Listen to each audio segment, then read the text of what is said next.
Hey, what's up? Welcome back to Travel Tech. So I finally got my hands on the newly released 70mai A810 4K HDR dashcam, which has the latest Sony starvis 2 sensor. So in this video, I'll be doing an unboxing, describe all of its features, and most importantly, show you the video samples and the license plate readability of both day and night conditions. So let's not waste any time and let's get started.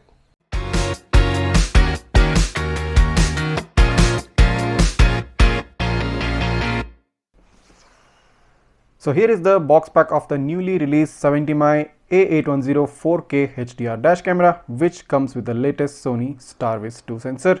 So let's open up the box and see what are the contents inside. Initially you get two electrostatic stickers. Then you have the dash camera user manuals. So here are two power cables, one for the front camera and another for the rear camera. So here you go, you have a type A USB connector and a type C USB connector.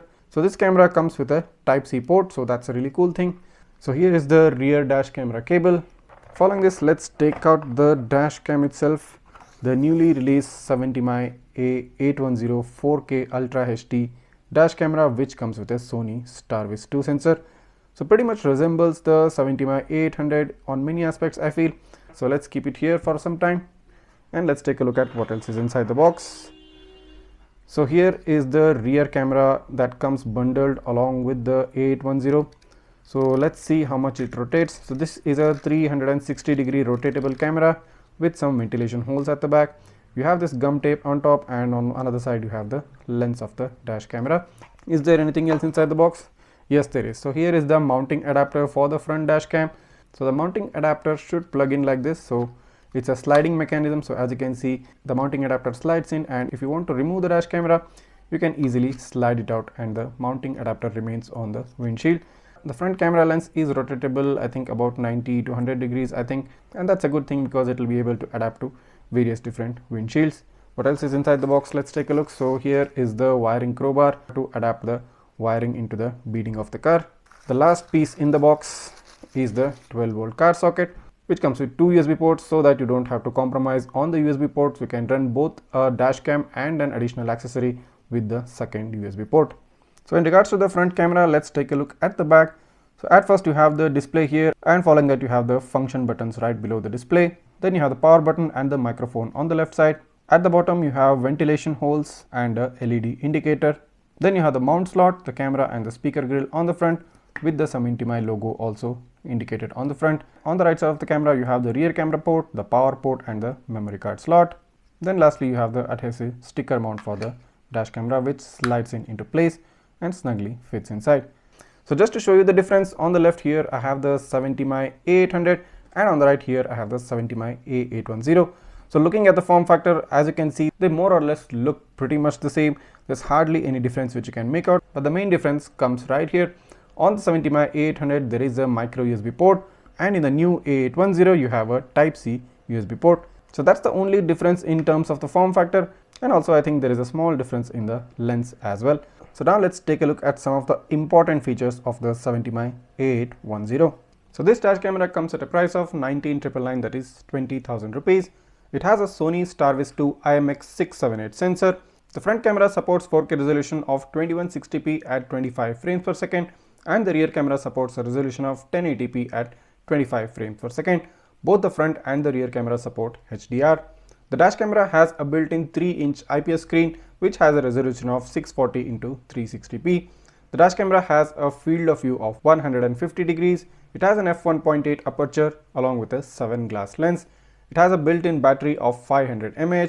Along with it, it also has a built-in ADAS and GPS. In regards to parking monitoring, it supports AI motion detection and also supports time-lapse monitoring. The dash camera can support microSD cards up to 256 GB. So here is a side-by-side comparison of both front and the rear camera during daytime. The front camera supports HDR, and this currently is running at a resolution of 3840 x 2160 at 25 frames per second. It has a bitrate of around 30,000 kbps, and on the microSD card it takes about 247 MB per every minute of video. And the front camera also supports a Sony starvis 2 IMX678 sensor. The rear camera too supports HDR at a resolution of 1080p at 25 frames per second, and the bitrate for the rear camera is around 8000 kbps. The rear camera takes space of as much as 61 MB per minute on the microSD card. The rear camera sensor has not been mentioned by 70mai.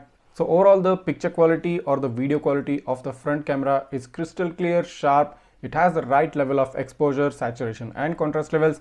Well, in contrast, the rear camera looks very overexposed and has a lot of noise in the video footage. Comparing to the front camera side by side, you can make out the difference between the quality of both these dash cameras. Coming to the night footage from both the cameras, I think even at night the front camera really excels at color saturation, contrast and exposure levels, but the rear camera tends to have slightly overexposed image along with glare from the oncoming vehicles. Now taking a look at the license plate readability of the front cam. So let's close in on the Toyota Innova a bit to a distance of about 20 feet, and if I go ahead and zoom in on the number plate, so as you can see, a crystal clear noiseless image. Now there is a slight blurring because of the image magnification, but you can individually make out each letter and number easily, so that's a very cool thing. Now closing in at a distance of about 10 feet and then zooming in on the license plate again. Now this is a much improved license plate readability. Again, no noise, crystal clear, individual letters and numbers popping out like cherry. So this camera works best at such close to moderate ranges. Now coming into a very close range to the same car and then zooming in on the license plate.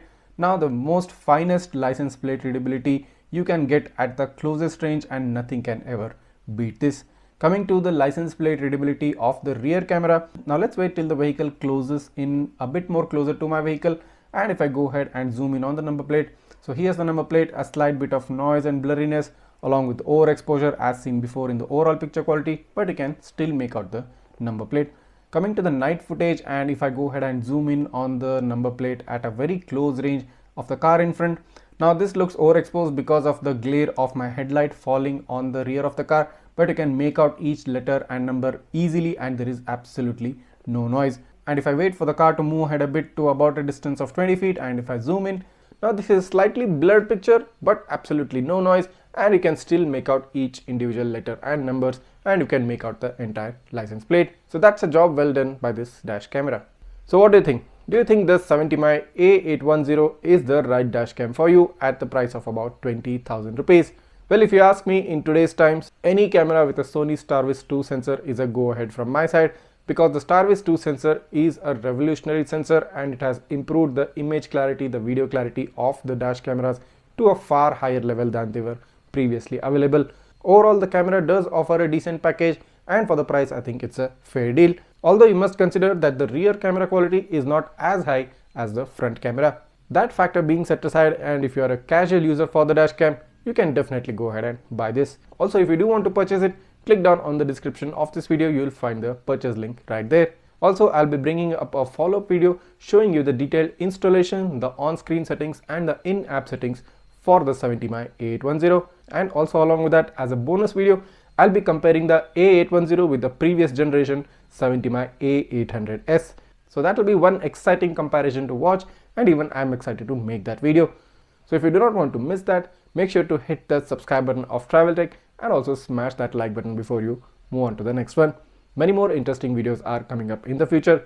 If you do have any doubts or queries, do write down in the comments and I'll try to get back to you as soon as possible. Thank you for watching, and until next one, see you.